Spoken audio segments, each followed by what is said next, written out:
اور اس وقت کو یاد کرو جب لقمان نے اپنے بیٹے کو نصیحت کرتے ہوئے کہا کہ بیٹا اللہ کے ساتھ شرک نہ کرنا،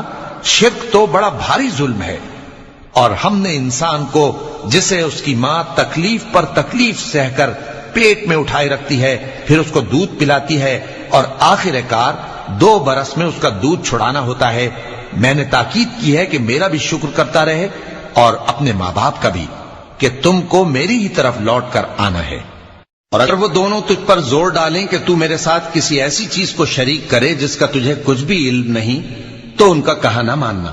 ہاں دنیا کے کاموں میں ان کا اچھی طرح ساتھ دینا، اور جو شخص میری طرف رجوع لائے اس کے رستے پر چلنا، پھر تم کو میری طرف لوٹ کر آنا ہے، تو جو کام تم کرتے رہے ہو سب سے تم کو آگاہ کر دوں گا۔ لقمان نے یہ بھی کہا کہ بیٹا اگر کوئی عمل چاہے رائی کے دانے کے برابر بھی چھوٹا ہو، اور ہو بھی کسی پتھر کے اندر یا آسمانوں میں مخفی ہو یا زمین میں، اللہ اس کو قیامت کے دن لا موجود کرے گا۔ کچھ شک نہیں کہ اللہ باریک بین ہے، خبردار ہے۔ بیٹا نماز کی پابندی رکھنا اور لوگوں کو اچھے کاموں کے کرنے کا مشورہ دیتے رہنا، بری باتوں سے منع کرتے رہنا، اور جو مصیبت تجھ پر واقع ہو اس پر صبر کرنا، بے شک یہ بڑی ہمت کے کام ہیں۔